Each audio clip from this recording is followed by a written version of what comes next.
So first and foremost, like headline news is that they are talking about expanding the season to 50 games next year, which is 6 games from where they are right now. More revenue. And yeah, for revenue and to accommodate the new teams that they have coming in next year. Obviously they already added Toronto and Portland this year, but they're talking about adding a different one every year. They've got Cleveland coming, Detroit coming, Philly coming, and Houston coming. All within the next 4 years. So they interviewed Becky Hammond, Vegas coach, and she was like, the league needs to allow, if they're going to do that, they need to allow more roster slots to accommodate for fatigue and injuries because they're playing more games, which I definitely agree with. So we'll see how that works. More attention, more money. Are they the NBA?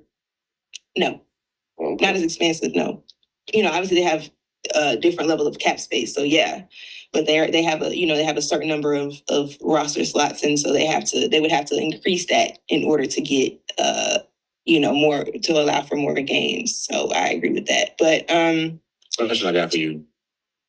Yes. So it's kind of a twofold question, because one thing is, if they're expanding teams, you want to get more roster spots. You're asking for more games, and of course you're trying to get more revenue.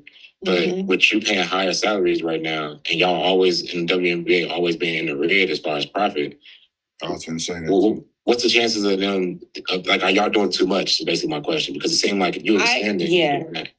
I feel like that's a double-edged sword, because on the one, I think it's a yes and a no, because they're trying to strike while the iron's hot, right? Right now, they have this unexpected jump in interest in the WNBA, and they thought it was going to end after Caitlin Clark's rookie year, if we're going to be honest. They knew that was going to be a thing with her rookie year, and they thought it was going to be ending after that, but it hasn't. It's continued to grow. They've added 2 more teams, so they're trying to capitalize on that, but also it's like, is it a question of, are they expanding too fast? So I don't disagree with you, because they've projected out to 2030, and there's no telling that they're going to have that same success that they have right now in 2030. I think the only guaranteed jump they'll have is when Juju comes in, but after that, there's no guarantees. You know what I mean? So they can't capitalize on the Caitlin Clark Angel Reese rivalry forever.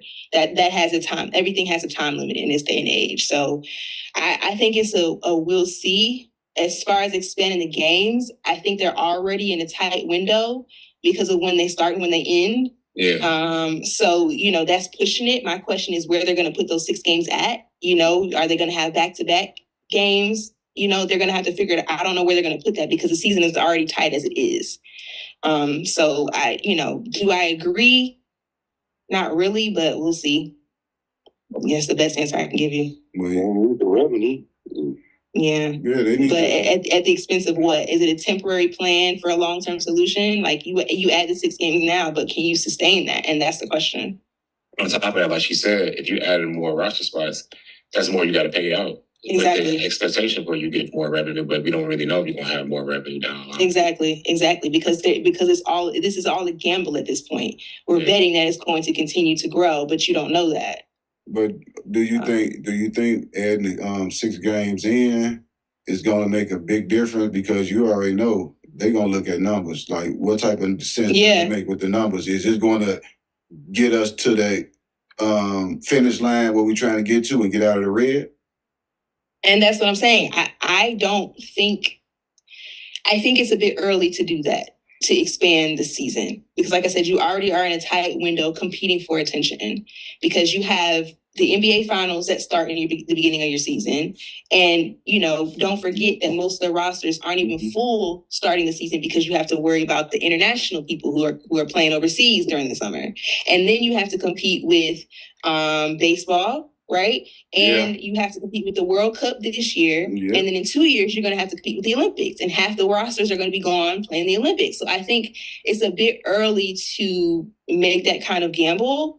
And they're trying to gamble on everything. I think if they were doing expansion teams, that'd be one thing. If they were doing more games, that'd be one thing. If they were doing a salary increase, that'd be one thing. Trying to do all of them at the same time, I think that's a lot. It's very ambitious. Yeah. So we'll see. We'll see. What you say again? What you say, Al? Go big or go home. Right. But at what cost? But it's easy to say go big, go home, but you still got to look at it from a business standpoint. You know, they've been in the red since they came in, came into our lives. Yeah. And then you got to look at it too. They're boosting everybody's salary caps up too. So if they're boosting everybody's salary caps up, they're going deeper into the red. Yeah, it's definitely a bubble, and I think a lot of people are saying. But you rolling the dice. You rolling the dice already, Chubb. You in the red. The women was complaining about pay. They boosted their pay. So what does that mean? You going deeper in the red. No, it's definitely a bubble, and I think that they're hoping that they can increase the revenue enough to compensate if that bubble bursts. But I don't know if that's. I don't know. I don't know. I don't know. This is so it says. Go ahead, Dominique. So it says. They reached a historic milestone in 2025 by making enough money to trigger direct revenue sharing. So they paid out millions of dollars to the league. They say it was a $300 million gross revenue they had as far as they reached a gross revenue in the green of $300 million last year. Yeah, but I don't know if that's enough because the same year they increased the salaries. Right. So I don't know if that'll be enough to sustain. And then they increase the salaries for the teams they have right now. They're talking about adding 4 more over the next 4 years, and then increasing the number of games and increasing the rosters to accommodate the number. Like, I just don't know if that's going to be enough. I just don't know. I think part of what they could do, what they have in mind too, is they already know in their back pocket they got the NBA that will support them, like they have been doing. So that helps because now you still got. If you playing with house money, of course you're gonna bet it all. Yeah. You know what I mean? If you know you can't lose, technically, they're gonna keep you afloat. Why wouldn't you? Sound like so. I mean that's also true. Sound like Charles Barkley Jr. down there playing with house money. I just woke up out my bed. The whole league in the red. Y'all are funny. So yesterday obviously was a huge game with Atlanta beating Indiana 108-101. Angel Reese was cooking. She had 21 points, 11 rebounds. She was talking her trash to Clark and Cunningham because they were flopping, and she had something to say about that. Every single Dream starter had over 16 points. The whole squad was just cooking. Clark had 27, 7 assists, but she also had 5 turnovers. And Indiana as a team had 7 turnovers, which is what cost them the game. And then tomorrow they are going to have a rematch. They were in Indiana yesterday and are going to be here in Atlanta on Saturday for the rematch. So that should be very interesting. They're going to be in State Farm Arena. Last I checked, it's sold out, of course. So the Reese-Clark quote-unquote rivalry continues. And I think the league really is having a great year as far as like parity is concerned. 7 out of 15 teams have winning records, and at least 10 out of 15 have 7 wins. So, they're hooping for sure. I think the links. Hit that button so I can slide this shit up. Yeah. The links are number 1 with 12-3, Aces 2, 11-4, Dream 10-4, Valkyries 10-5. So I mean, the product is definitely improved. Do I think it's going to be enough? I don't know.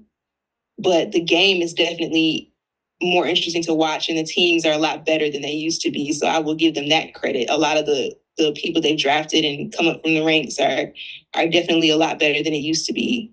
So obviously the Indiana-Atlanta game is going to be the biggest one. It's going to be on primetime, ABC, 1 p.m. Saturday. And then Chicago is playing Dallas at 8 p.m. on CBS on Saturday as well. What about and then today? Sunday? Who's playing today? Today is Washington and New York at 7:30. And then Minnesota Golden State will probably be the best game. That's at 10 p.m.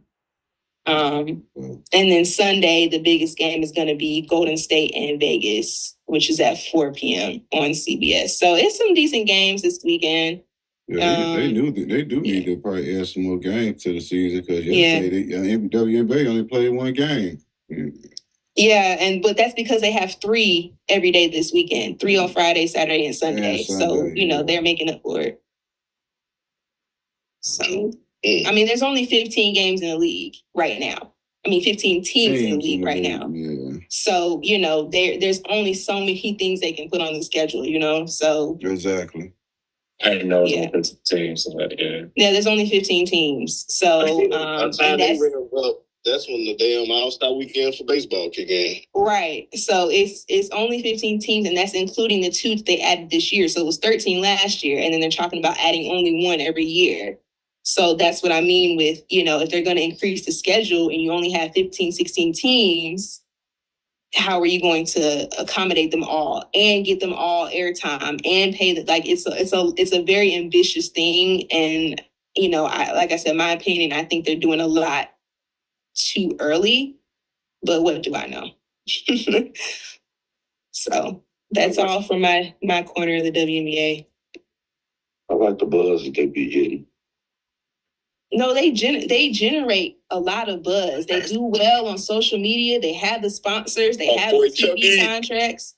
You know, it's just, is it going, like, my thing is it sustainable? And that's always been the question. Like, they do all these things and they have all of this, you know, hype, but it hasn't been sustainable. And so that's the thing. Can they continue to turn a profit? Can they support themselves, which has never been done? I mean, like you said, if last year is the first year they turned a profit and they've been around for 30 years, you know, so I would want to see a couple more years of success before I just turn around and say we need to do all of these things at the same time. But that's just my opinion. Yeah, get the momentum going first and then get the momentum going. Yeah, we're talking about 18 months of success, and you know, we're doing all of these things at the same time. I mean, you wouldn't do that with any other business. You know, it takes a couple years before you open another location, you know? So that's just how I feel about it from a business perspective. But like I said, you also have to remember that you're in a fleeting time. People's attention span are short.